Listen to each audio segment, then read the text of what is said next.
got one. Hey y'all. What's up, guys? We back.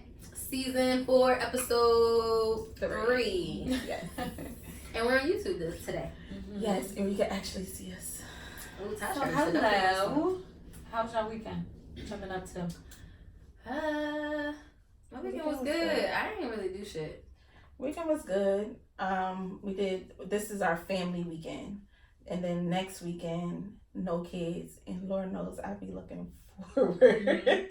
I love my kids to death. But oh my goodness, those weekends are just us.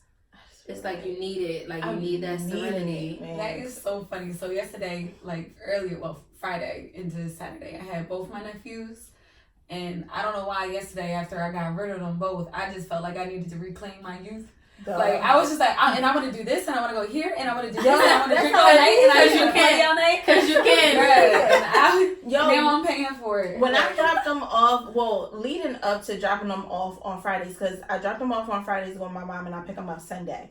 But leading up to that week, I'm just like, I'm gonna go to Chipotle. I'm gonna come back, sit on the couch, watch Law and Order for a couple hours. Then we might go for drinks later. And it's like you just try to plan so much before they come. Yeah. And I swear, on weekends be going so fast. I had a surprise me time yesterday. Like my new thing been to go to Easter Market. I love this little sandwich shop. I eat there, and then I be getting like little donuts and water. I don't know. I just go there for the food. I'm greedy as shit. But anyway. Devin was gonna come with me, and I was gonna bring one of her girlfriends, but then her friend's mom was like, I'll come get her. Say no more. Duh. I was riding there like, ain't nobody talking my head off in the back seat. It's quiet. I wanted to turn the radio off and just enjoy that shit. Like, self-care. Everything in the name of self-care. That time to yourself. Like I do want to say, I think it was last weekend, to be honest. Yeah, it had to be last weekend. Me and my peoples, we went down to Atlanta for Curl Fest. Yeah, I see got your phone on. Listen, did you get inspired? Girl, yes. So I really, really, really, really encourage everybody to go. Like, there was like anything from like bald heads to like box braids, twist outs, afros. Like I went like years ago. It was so bomb, and it was so black. Everyone in there. So it's probably more evolved now because natural hair is all in. I'm pretty sure it was everything, and they had like even the vendors were all black, and they were doing everything from like African print dresses, and they will wrap your dress while you were there, and like to like making like the crystal like jewelry and everything. I just think anybody should go like take your kids, I learn so much. You gotta love us. It make you appreciate us. I took a class with Erica Baidu, hairstylist. I forget her name, but she did this class where it was called 400 Years of Slavery.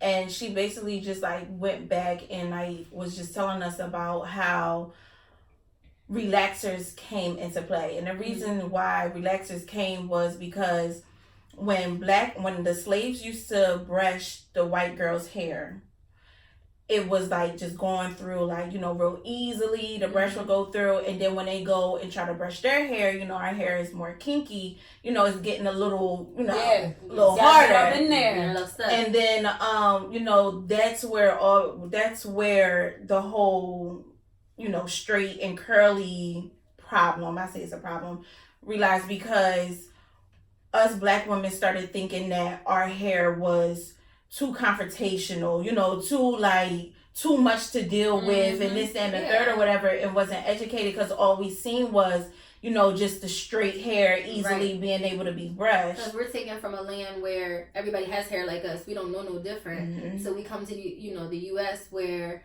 we're taking nothing but white people, and then we learn, like, we think that if we assimilate, like if they're, then we'll be accepted. Yeah. When really, no, like we're still not accepted, but we're just trying to assimilate to see what we see to try to feel accepted. And I love it because, like, I know I used to be afraid of like sometimes going to work, like changing my hairstyle like dramatically, whether if it's like braids or wanting to wear like my hair like blown out. Yeah. I used to be so afraid. And then I was just like, who gives a fuck? Like when I took Devin to African Blacks and Whites in Baltimore, they had like a thing of Queen Sheba, and she had like a curly fro, and Devin was like, she got hair like me. And I was like, yo, you don't understand how much that made me smile because I'm like, yo, she said it with pride. Like, oh, she got her like me. Like, I'm like, yes, girl, Queen Sheba. Yes. Like, you know I what love I'm saying? that. I love that. It's like instilling that in them in a young age and not, because me growing up, I started getting relaxers like probably when I was like 7. My cousin put like my first relaxer in. It was because my mom didn't want to deal with my hair. It was easier. It made it easier. So. And I had a mom who didn't even have my texture hair. My mom had Spanish in her, so she had very silky, curly hair, very thin hair. And so all my life it was, your hair's so thick, your hair's so thick, your hair's so thick. And it's like, next thing you know, I'm just like, my hair's so thick. Like, that's all I associated with. Like, it's a problem. And I'm going to plug real quick. My blog actually just came out with a post called 5 Things I Instill in My Black Daughter. And one of the things is talking about accepting all your features as a Black woman, because we come into this world basically being told everything about us is wrong, from our kinky hair to our curves to our skin color. So check that out, y'all. It's really insightful. Read it. Yeah. And I know it inspires me. Like, you raising Devin that way makes me feel like you're setting the blueprint for me and Bray. And like Brooklyn, you know, that's my bonus shot or whatever, but I feel like her mom probably already instilled so much in her where I'm starting off fresh with Bray. Right. And I say little things to Brooklyn, and I pray that she gets it, like when it comes to like her hair, being like annoyed with her hair or whatever, but I just can't wait to like really start showing like that pride in yourself, God. Like giving her that pride in herself. No, like, do you know, like, girl, you are the baddest thing on this earth. Like, you are a Black woman. It was so dope too, because the kids that were there at the Curl Fest, they were like up front dancing and stuff like that, and they actually like picked a few out of the crowds and like put them on stage, and they were up there dancing. And I just could only imagine how empowering that could be to kids to be surrounded by people with all different kinks, coils, and textures and stuff like that, just and really like love yourself. Like, I love that. But you know what? The last time we went to Atlanta, I felt that. Girl, every time you go to Atlanta, you want to move there? It's like a feeling. Like around your people. You're around your people. Everybody is good at everything. You be like, you got the best hairdressers, the best everything out there. Like, you be like, yo, y'all doing it. It was that Martin Luther King whole dynamic, just like being around that, like, just like you feel proud to be Black. It was so dope because like our Lyft driver, as soon as we got there, they come to find out she was from Philly, and she was like, I just moved down here. She said like 2 months ago. She said my best friend graduated from college down here. She said I don't have a degree. So she said my best friend told me to come here. She said I just quit my job making decent money up there. She said I found a job within 3 weeks. And she said like the cost of living, of course everybody talks about the cost of living is cheaper, but she's like even when it comes to like looking for an apartment, she said they don't do like first month and security deposit and stuff like that. Yeah, I forgot. They usually do like they'll do like 500 down. Yeah, at the most. Yes. Yeah, they do that. I remember that. So she was telling me, she was like she was trying to keep us to like move, but she was like, we're the majority down there. I've asked DJ that before. She said you see white people with money. She said, but just as many white people you see with money, you see Black people down there getting it, and they're Black and they're professional and stuff like that. Like, so I encourage everybody to go. I've considered moving to Atlanta before, only because I feel like it's family friendly too. Like you could live in a nice big house with land and stuff and not break your pockets. Like where I live, everybody out there in, DC area, they really just about their money. It's like the good old boys club out there, like for real. I know it's a lot of Black people doing it, but it's just like you try to go buy a crib and you spending at least $500,000 just to live in a house where your kids can be comfortable and they can have a backyard. Like that's just crazy. Bruh, and you don't get the bang for your buck. You're not talking about a brand new house that's just on built top of one another, technically, like with like land and stuff like that. Yeah, it's a lot of and it's just a lot of separation between like this class and that class out there. I mean, you go to Southeast, it's very poor. You go to Northwest, it's like the creme de la creme, but it's all DC. How is that possible? Yeah, rich stay rich. Yeah. So more of the story, I think, is like, love yourself, you Black queens out there, and also just like, I don't know, take a chance. Look up the Curl Fest near you. Yes. Yes. What about you, Tash? You got any updates? Oh yes, I have an update. There we go. It's like that. But my update is always going to be Hush Collection. Yes. .com, And she styles her hair in the freaking camera. Where we sell the best shit. Okay. They got that Indian You shit. look so bomb. Thank you, God. Hushcollections.com. What is it, bitch? What do you want? But yeah, that's about it. I don't think nothing else. Yeah. My YouTube channel, it's Natasha Nicole. Make sure you subscribe. Hit the little bell. Why I be so gangster when I'm announcing everything? Cause you need to feel that shit. Cause you from 8 corner. You gotta touch the heart. She from Chester. Touch I'm my a blue heart. on today too. Yo, let me tell y'all how they said Tash used to get in fights in 8th grade when she used to get mad at bitches. She used to be like, you know where the fuck I'm from? What? Hey, but you say, One person told you that. They said she'd be like, 8 corner pocket, nigga. One That's person about told me, you nigga. that, and I used to tear his ass up in the closet every morning. Tim Smith. Tash would be like, I used to whoop his ass every corner morning. pocket, bitch. Ask He used about to me. get on my nerves, man. Yo, Tash was about that life though. I still am. You know, Yeah, it just don't get it fucked up. I just don't allow people to take me there. I must say. Wasn't it? But I calmed down a lot. Huh? Margarita March? We ain't gonna talk about it. When I was She about was to gonna like, say Margarita March. just all I'm saying is I don't usually, that's not my day to day. And I have grown. Are we gonna get into it for the main topic? No, the happy hour topic. No, I'm saying we're gonna get into that for the main topic. Yeah, the main topic. We are gonna talk about that during the main topic. Oh yeah. Alright, we're gonna continue that conversation for the main topic. Yeah, we will. What about you? Yeah, I got some updates. So I haven't really caught y'all up on my life, but it's been a lot of transitions and changes for me this year. In June, I quit my job. So I don't know if you guys have been keeping up with my blog, but I talk about that. I left my $76,000 paying a year job, and I didn't have no backup because I stepped out on faith this year. And, I was just miserable, y'all. Like, to be completely honest, like, I've been dealing this like, especially the beginning of the year, I dealt with so much depression. I dealt with so much just, like, unhappiness, and my job had a lot to do with it. And so I started going to therapy because I had just got to a point where I was just feeling so hopeless. And, I came to the conclusion, like, I had talked to DJ about it, and he was like, yo, you gotta quit that job. And so I was so blessed that I had, like, a partner who can have my back and, understand that, like, my mental health is a lot more important than trying to pay bills or whatever. So I stepped out on faith. I quit my job. I started my blog, Pink Whiskey. Check it out. It's pinkwhiskeygirl.com. And it's like a very transparent blog. It's the same way, like, with Private Party, how we're very open, very transparent. It's the same way.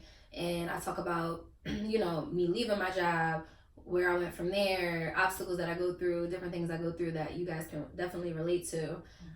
So Make check sure it out. subscribe. I ain't rolling in the dough yet, but I'm email just letting us. y'all know that it's the best decision I ever made. And there's been a lot of fears, a lot of doubts, but there's also been a lot of freedom and a lot of, like, revelations.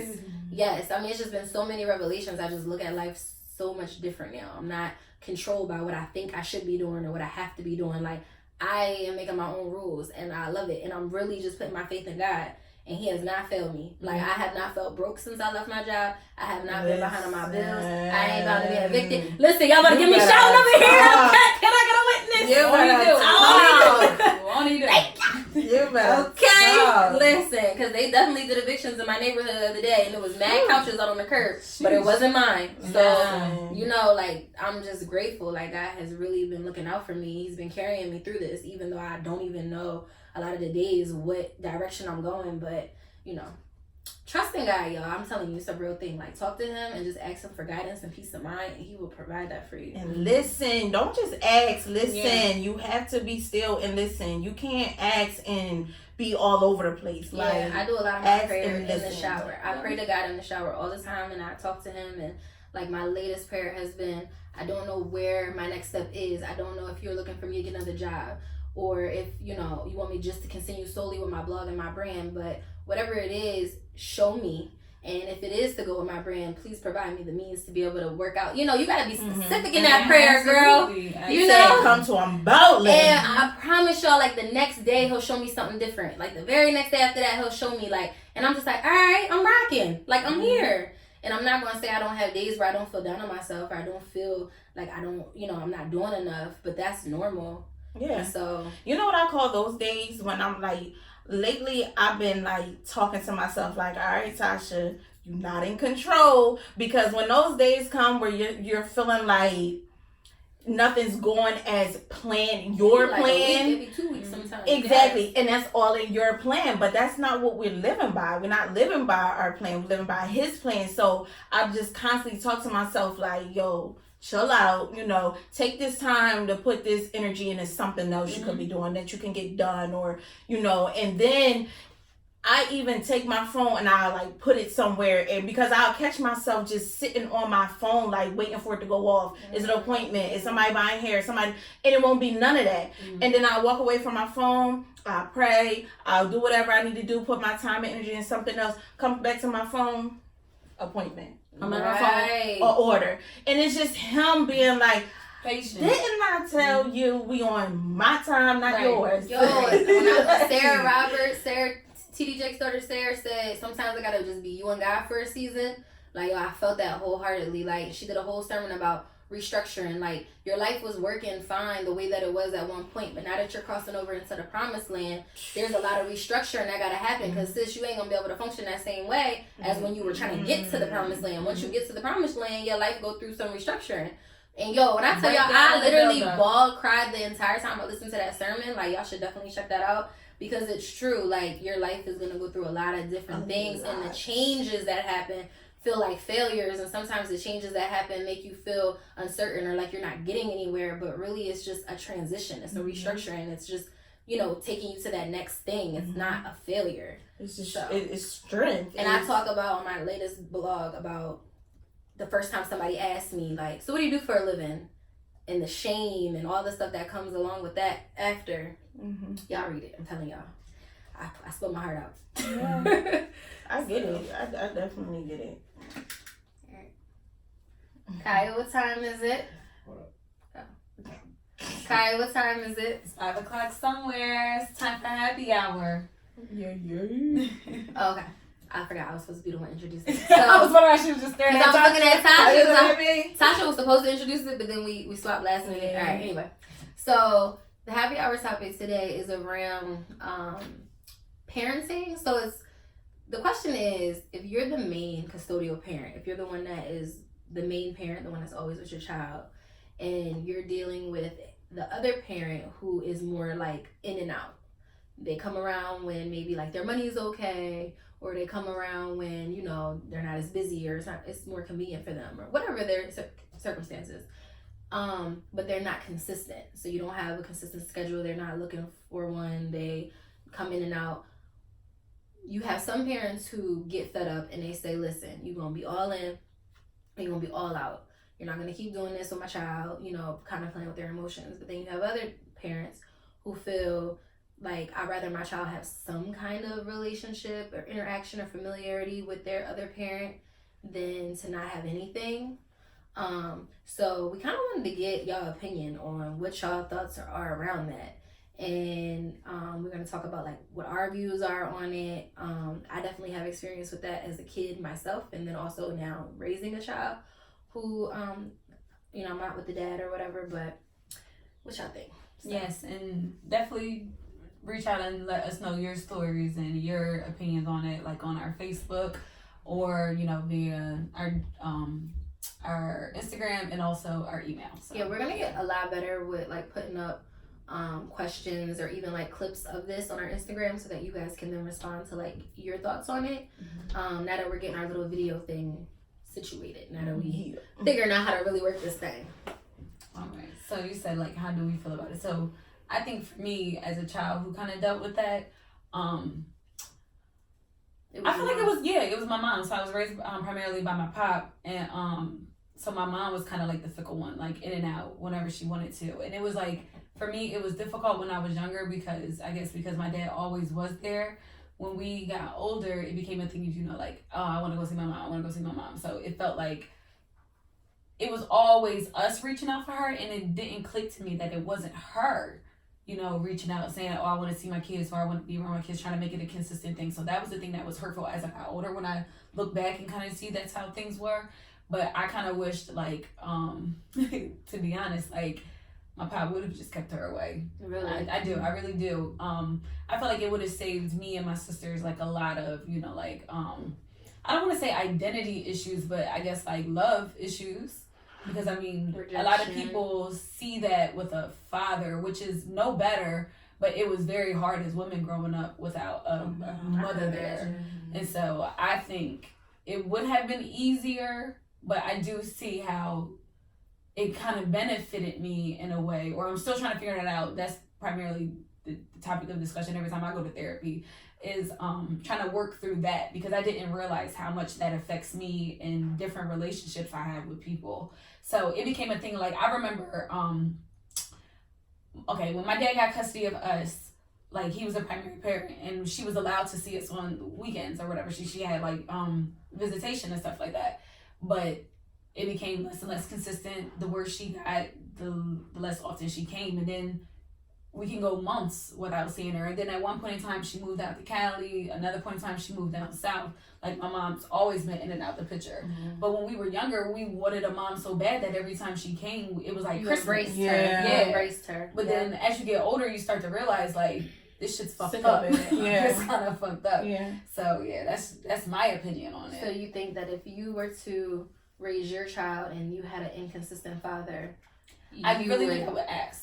I don't think it's a decision like, even though I wish my dad would have did that to us, I really wish he would have sat down and asked us how was it starting to make us feel, and like kind of broke down to us what the circumstances were. Because my father is old school, because I don't know if y'all parents are like this, where it's kind of like a don't ask, don't tell, or like kids stay in their place, they don't have those conversations. My dad never told us that my mom was out on drugs.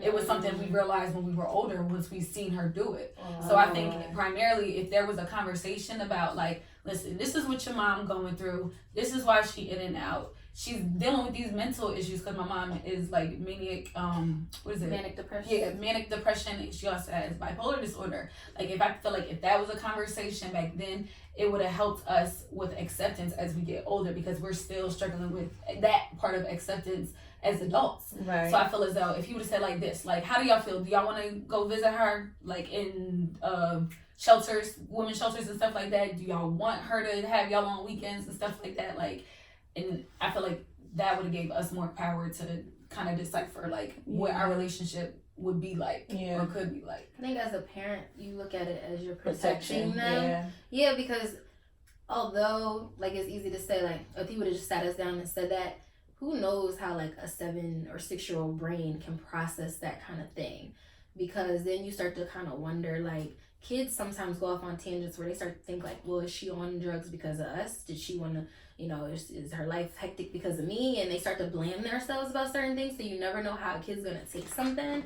So sometimes it's like, I think for me as a parent, I know like, I guess my thought process was, I'll let you make your mind up about how you feel about that person once you realize I don't want to put my perception of who your parent is on you.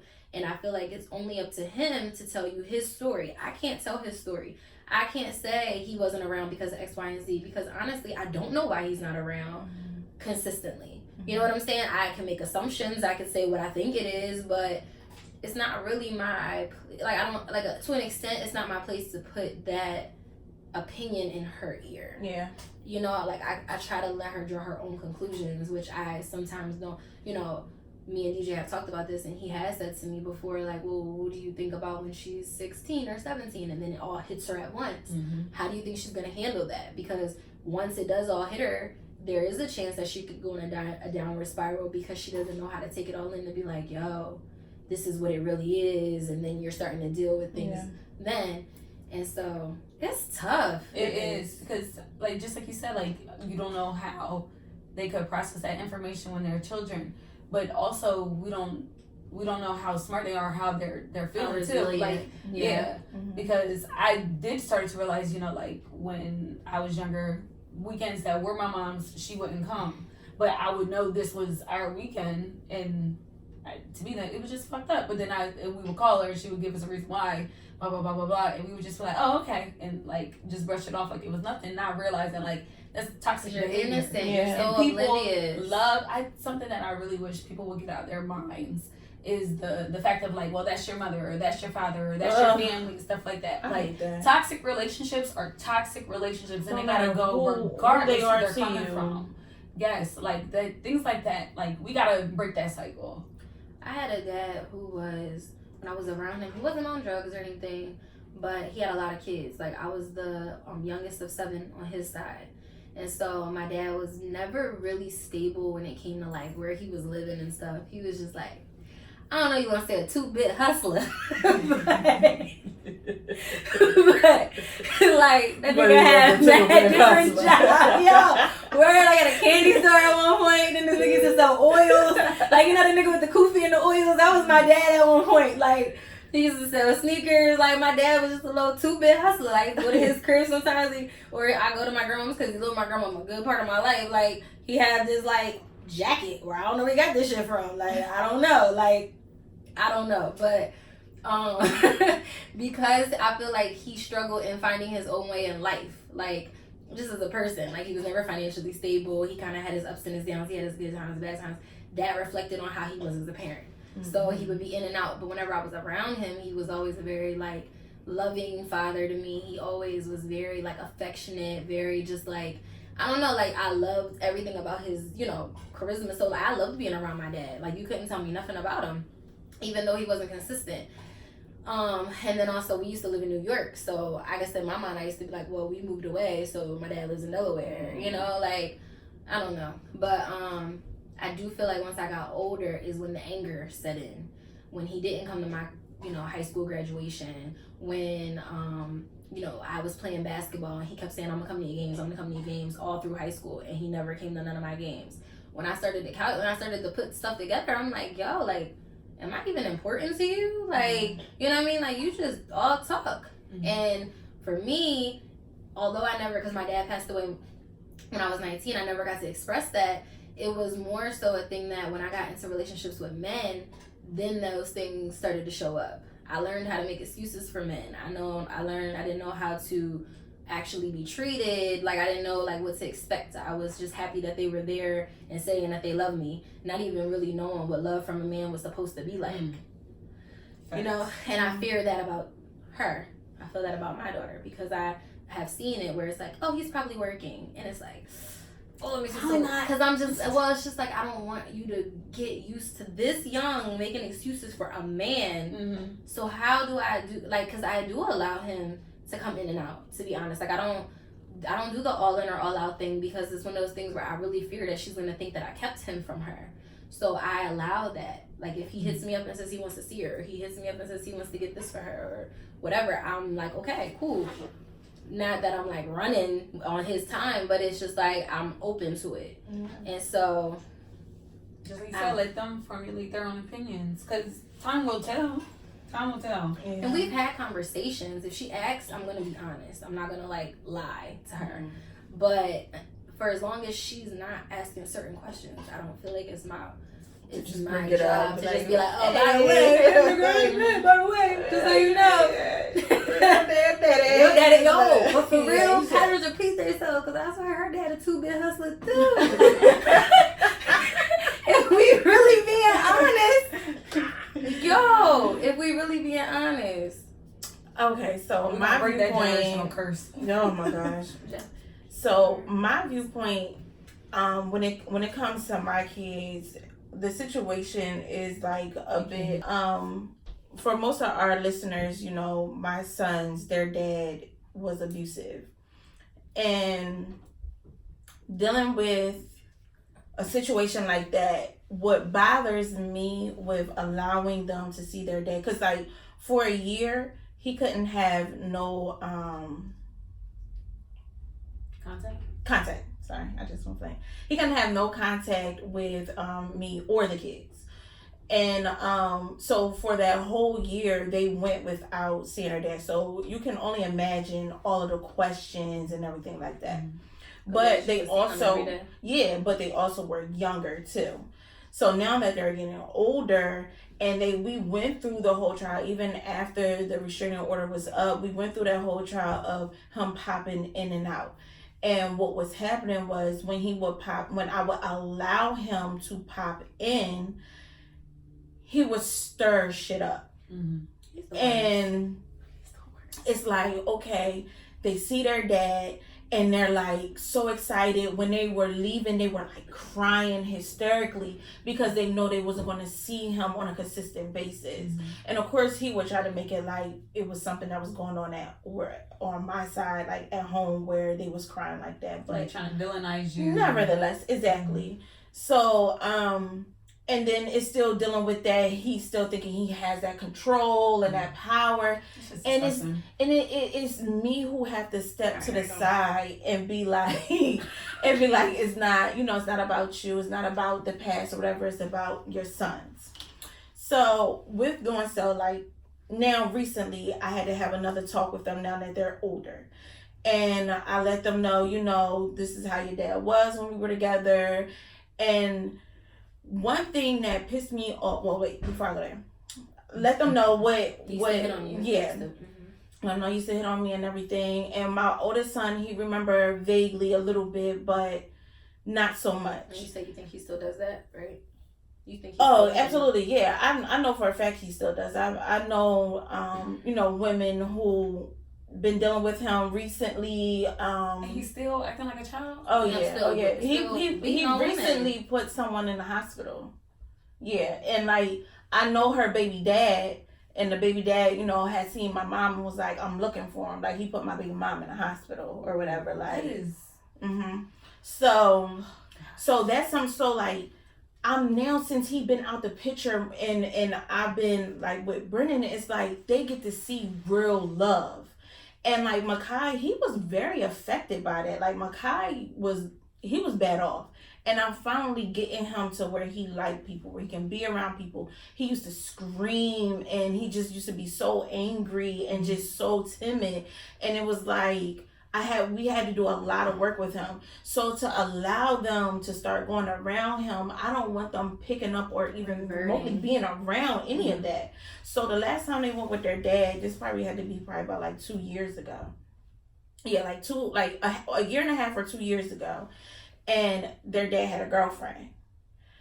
And I just remember saying to myself, Lord Jesus, please, like, just don't, whatever happens, I just hope that they not going through something while my kids is there and they have to witness that.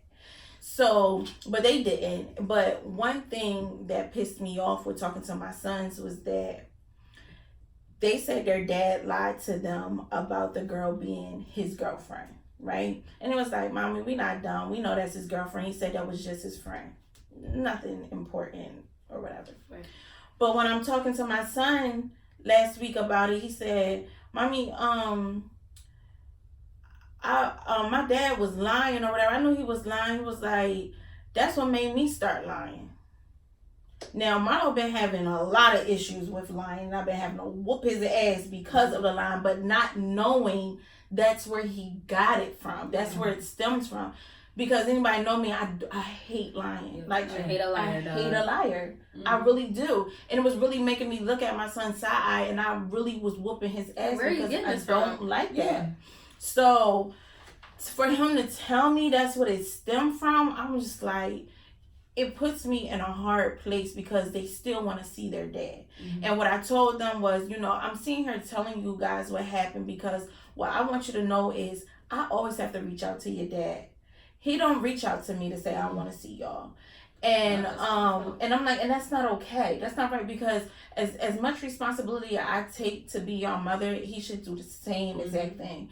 And I told him, the way I feel about your dad, you don't have to feel that way. And I don't want to instill hate towards their dad based off of the fact that I hate that motherfucker. Well, Shay's situation is unique because they need to know about that background. Exactly. Because that is because I don't want them ever to pick up that trait. Serious. And I tell them all the time, you better not ever let me find out you put your hands on a woman.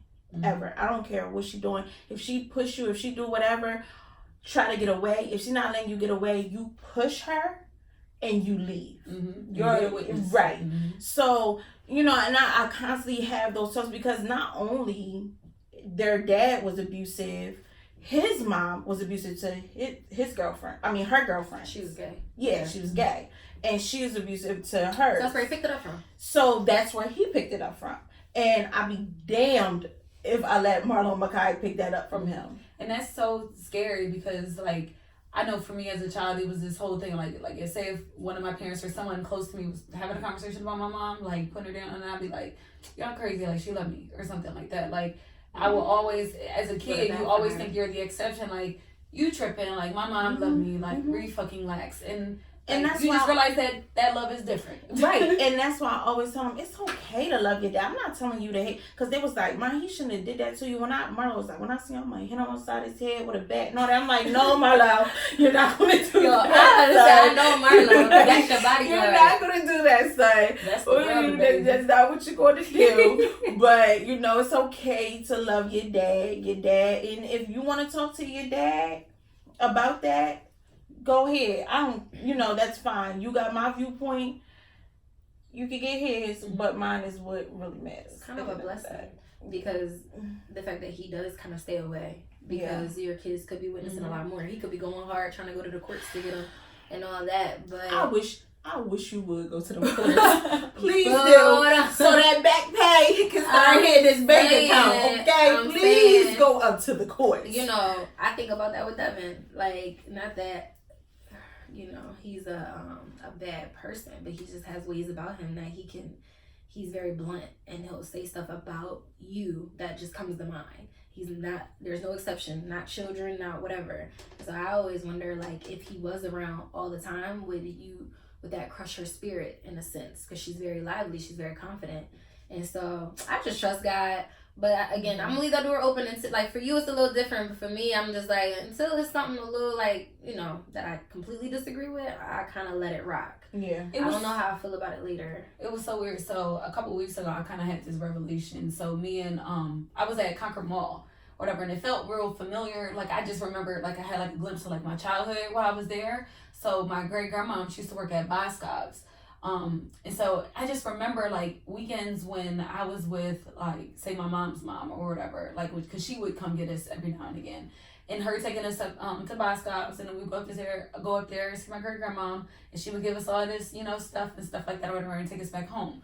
And then some days, when my dad's mom, she would take us as well. She would take us to Boscov's and stuff like that. So I guess because my mom wasn't in the picture, my great grandma didn't see us that often. So it just came to me like that was them making sure that side of the family got to see us as well. Mm-hmm. And she would stop by and this and the third. So it's crazy. Like, I do love that, because when people say it does take a village, like, just because there's a bad relationship with the parent, I think for me, like, it was nice to know I still got to know my family even without my mom being there, because you know, and Devin still had that. Same. Devin still goes to New Jersey with her grandparents.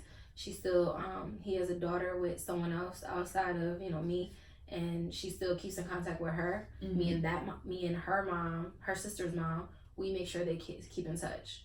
And then the grandma makes sure they keep in touch. Mm-hmm. And so, you need that. Like, and see, that's one thing she knows that side. I regret that with them not having that other side, because, you know, they do have his mom and his aunts and cousins and stuff like that or whatever, but it's just be the bullshit that I have to deal with when they come home. Mm-hmm. And you know, I thought, you know, the holidays is coming up, maybe, you know, I should reach out, but it's just always me being the one reaching out. Like, bro, when are you gonna reach out and be like? Now, he did reach out to my brother about like 3 years ago on Makai's birthday. I think it was like 3 years ago. 3 years ago, he reached out for Makai's birthday. He hit my brother up or whatever and asked. And it was just crazy because Makai had just asked me if he could see him. But this is the thing. I don't know if this is just my observation, but I know my kids. I feel like the only reason why Makai recently asked because it was just his birthday.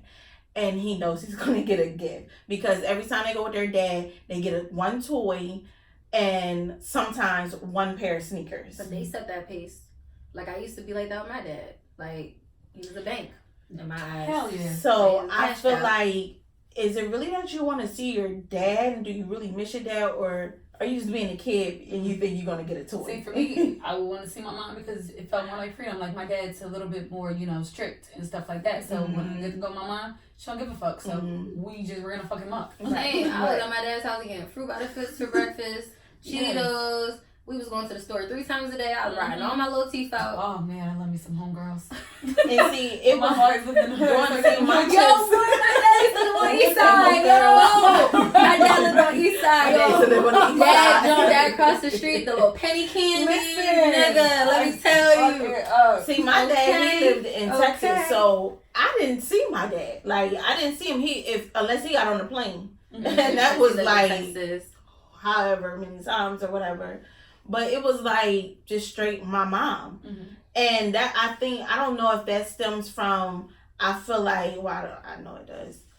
I feel like I turned out fine without my dad being around. And I didn't, like, my mom had boyfriends here and there, probably like 2. And it was only around for like just a couple of years. But like Marlon Mackay had that live-in stepdad but it's not the same. So I don't know, like I feel like I just always your dad, though, it did affect you though. It did affect me when it came to relationships and stuff. Yeah, it definitely affected me. I just think, like you said, the whole protection thing. Like as a parent, like you just want to protect your kids, and you don't get no playbook of all the different rules or what to do or whatever. It's like you can just figure it out as you go. Make the call in the moment. Trust your gut. Trust what you feel like. Trust your gut and move on, and then just try to be the most transparent you can be with your kids is the way that I look at it. Like when she does start to ask those hard questions, I'm gonna be there to answer them. I don't lie to her. I'm not gonna keep nothing from her. But and that's how I feel. I'm not lying. Like and that goes to talk about what we was talking about earlier about the difference in the generations. Like how you said your dad, he kept it more of a secret. He didn't tell you certain things. This and the third. Where our generation, we're more like, listen, let me tell you. The fact of the matter is, like, we give our kids a lot more credit than our parents gave us. Yes. Oh my gosh. We do. Like we look at our children. Yeah, like our parents looked at us as like, I don't know if it's because that's how they was raised. Like they looked at us as like we didn't really have much opinion or say. We weren't little people to them. We were just like, the kids. But like to us, our children, we give them a lot more say so. Yeah, like the thing I had to realize, my dad was once a child, so he's raising me based out of his trauma. Yeah, and so what I would love to do for my nephews, and if I have any children, is to break that cycle. Like I don't want to, in my trauma, to be your lessons, and now that's your foundation for how you base your life and your relationships. Like like I don't want to continue that. And like just hearing y'all talk about like y'all children and their relationships with their parents, because I have nephews, and while I won't go into too much detail, like I do see how some of them, they like one parent more than the other because they're going through those tug of wars where it's like where like custody battles and stuff like that or whatever, and it's just rough. crazy. It's rough, and as long as you keep the kid at the forefront of your mind in those decisions, I feel like it works out. It hurts. It's only when it becomes selfish. I was picking up one of my nephews from daycare, and it was and I guess they have like a question of the day or question of the week or something like that, and it said, "Who do you love?" And you see all the kids like mommy and daddy and my dog and mommy and daddy and my aunt and stuff like this and the third, and then my nephew would just say, "Mommy." And it pisses you off. Yeah, it hurts my feelings because I want nothing more than for my kids to feel loved and know love, full circle. And I don't know, it's just hurtful. And I know it had to be hurtful for that other parent as well. But I don't know, I guess it's, like you said, like it's just something time is going to have to work out. And the way their treatment to that child is going to dictate. It's up to that parent to earn that though. I mean, in the sense of like, yeah, they're saying mommy, probably because mommy might put a little more time and effort and attention into that child. So they're going to gravitate to the parent that gives them that attention, that time, that understanding versus the other parent. Sometimes you get parents with that parenting style. They just talk down to you all day. Yeah. And see, that was, he will always say to me, you keep my kids from me and they're going to resent you and this and that. And I'm like, Mama Makai will never resent me. I do way too much. They see way too much. They're not dumb. They're never going to resent. And I'm going to lie, it played a little, like, you know, it played on my mind a little bit. But then when I got to thinking, like, how could they resent somebody who is always there, you know, and not even talking material, but that love that they get from me, like that they will never, or they haven't gotten from you. Mm-hmm. So they will never resent me. So, I mean, it's like. Yeah, I might have had questions for my mom, but I could never picture myself resenting her. No. Shit, I resent my mom. No. But she was that other parent. I'm talking about when you think about your dad, you're like, this is what he could have done better, but at the end of the day, you still love him. Yeah. You don't I think my dad, for it. like you guys were talking about protecting your kids, I think that's what my dad's ultimate goal was, because I think my life could be completely different if I was raised by my mom or if I was in that same home. Because I mean, there's things that I know that my sister witnessed that I've never witnessed. Like, she witnessed my mom getting beat up. She witnessed, you know, being put out on the street because you're being evicted and stuff like that, or bouncing from house to house to house to house. I thank God that what he instilled in my father was, you know, that stability to, you know, to make a safe home and things like that. Like, while, you know, of course no parent is perfect, and me and my dad, we do have, you know, like our trials and like our relationship and stuff like that. I do think that I don't give him enough credit for the things that he did do right. And it's easy to say what, like you had said earlier, it's easy to say what I would have done in that situation, but I don't know what his trauma was, and I don't know how serious or how fucked up it could have been with him and my mom at that time when he got custody of us. So maybe he did think what he was doing was right. I just know as I got older, it was when I took the goggles off of, well, that's my mother, and I looked at her as a person, I didn't like that, the way that relationship felt. So it's tough. And I think every day is just something that you learn, and it's just crazy. Like, our parents, they really do shape your life. They're your first role models. And it's just scary to know, like, you as a child and as a blank slate, like, they kind of start to put those paintbrushes to that canvas. That's why it change your whole outlook. It's so much pressure as a parent. Like, I'm in my head all day about the choices, the decisions I make, the things I say to her. Like, and sometimes I think we get too much in our heads and we're too hard on ourselves. And like I said, just trust your gut, and just, if it feels right in your heart, go with it. Yeah. You know, but it is tough being a parent. It's just not easy.